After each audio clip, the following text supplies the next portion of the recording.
Now, experts say that while people are exercising outdoors, the risk of COVID-19 infection is very low. Sports Singapore has issued guidelines saying people don't need to wear masks when running, cycling, or brisk walking.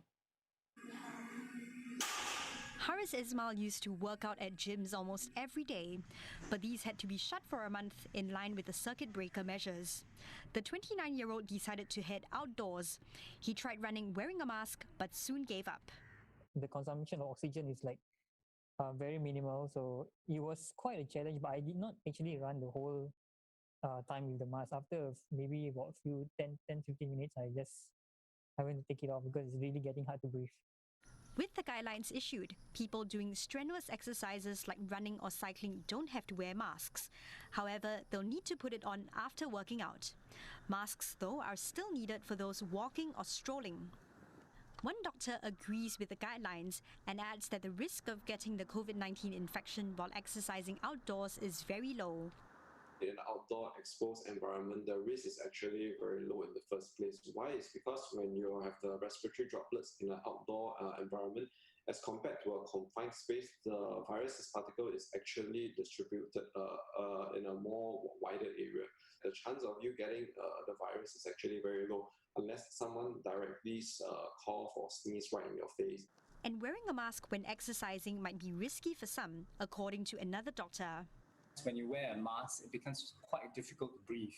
And it may actually be dangerous for some people because they may be pushing themselves too much and without realizing it, not breathing enough.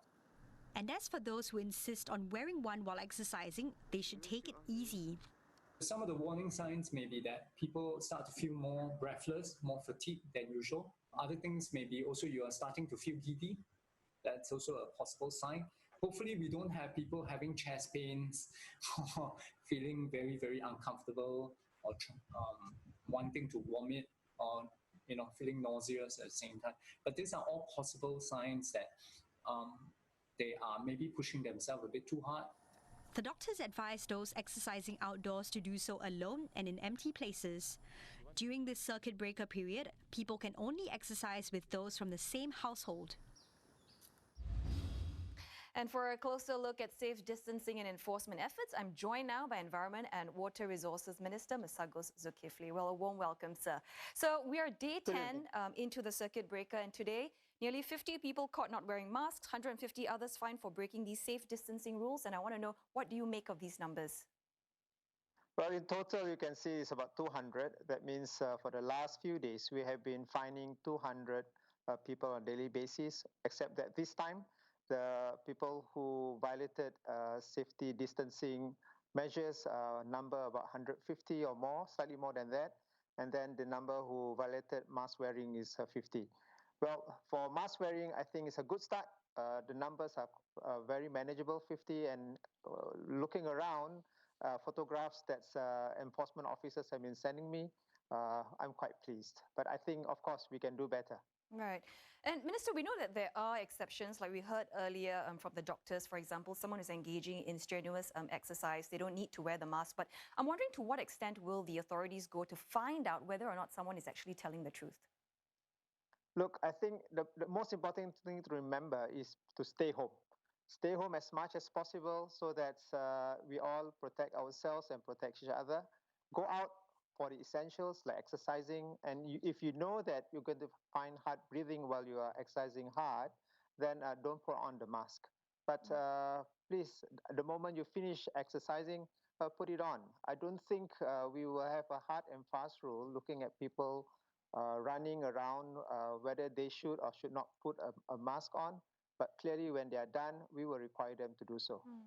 Also, can you just share with us some examples of cases where rules were flouted but might not be so apparent? In other words, some of the common misperceptions that maybe you'd like to highlight. Well, the rule says that for those who are below 2 years old, you don't have to wear a mask. For those who are exercising strenuously, particularly running in the open, you don't have to put on a mask. Beyond that, clearly everyone should put it on. There will be exceptions, and if they are, for example, for special needs, and it's very difficult to do so, I think we can be understanding, certainly. And also, I understand that we've got a few thousand of these officers, enforcement officers on the ground. What kind of changes must we see before you think there'll be a relaxation in terms of the enforcement operations? Firstly, like I mentioned, if everybody stay home as much as possible, and if they even when they go out, space it out, I think we'll need less people on the ground. It's important for us to remind ourselves that the safe distancing measures are meant to protect ourselves and those around us. Remember, I like to remind everybody that the latest case that was highlighted about 2 days ago, a 70-year-old male who passed away. He caught this virus because he was in a big setting among his family members at a private dinner in Safra. And that the onset of that infection came about on the 5th of March, and he passed on the 14th of April. So it is in the interest of everybody to ensure that we keep this safety distancing strictly, do not so that we do not pass our virus that we may have to one another. And more importantly, when you're out there in public, put on your mask, because you do not know whether you are asymptomatic and passing on this virus to others. Right, very many thanks, Minister. And there we were just speaking with Environment and Water Resources Minister Masagos Zulkifli.